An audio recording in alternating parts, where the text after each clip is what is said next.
BCS এর যারা সাধারণ জ্ঞানের প্রশ্ন করে অথবা বিশ্ববিদ্যালয় ভর্তি পরীক্ষায় যারা সাধারণ জ্ঞানের প্রশ্ন করে, তারা যদি এই কেন্দ্রিক প্রশ্ন করা জানতো, আমাদের মনে হয় দেশের এই সিলেকশন ক্রাইটেরিয়াটা আরো বেশি চমৎকার হতে পারত।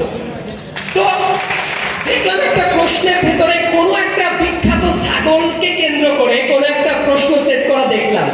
এই ছাগলের মালিক এবং ছাগলের অধ্যত্বপূর্ণ এক ক্রেতা, তাদেরকে নিয়ে এক্সপোজ করার পরে আমার জীবনের পর্বে কি জাহান্নাম চলে গেছে সেটা কিন্তু আমি ব্যক্তিগতভাবে জানি।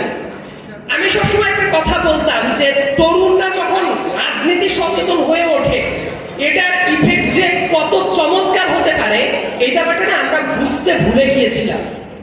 কারণ আমরা যে একটা দেশের মালিক সম্ভবত আমরা এটা বিশ্বাস করতাম না।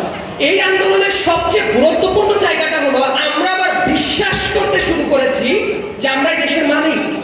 আমরা দেশটাকে ওন করা শুরু করেছি যে এই দেশটাকে ভালো জায়গায় নিয়ে যাওয়ার জন্য আমাদের দায়বদ্ধতা আছে।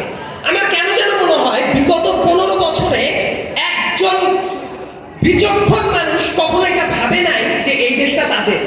তো আমি যখন লাস্টের দিকে ওই কোনো ঋণ খেলাপি ইস্যু অথবা জনগণের টাকা মেরে দিয়ে জনগণের ধনে পোদ্দারি করা কোন সরকারি কর্মচারী এই দেশটাকে জান্নাতুল ফেরদৌস বানিয়ে ফেলবে তাদের জন্য, তাদেরকে যখন এক্সপোজ করা শুরু করেছিলাম আমি একের পর এক সিটিজেন জার্নালিস্ট হিসেবে, আমি তখন দেখতাম কিছু কিছু মানুষ ছিল যারা প্রশ্ন করতো এগুলো তো ব্যক্তিগত ব্যাপার, আপনি কেন কথা বলছেন, এগুলো পারিবারিক ব্যাপার।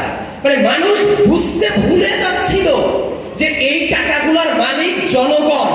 জনগণের টাকা লুটপাট করে তারা এই দেশটাকে হাবিয়া তোজক বানিয়ে রেখে পার্টিকুলার কিছু মানুষ জান্নাতুল ফেরদৌস বানিয়ে ফেলছিল। কিন্তু মানুষ এই ব্যাপারগুলো যে প্রতিবাদ করতে হয় সেটা তারা ভুলে গিয়েছিল। তো ইন্টারেস্টিংলি আমার আক্ষেপ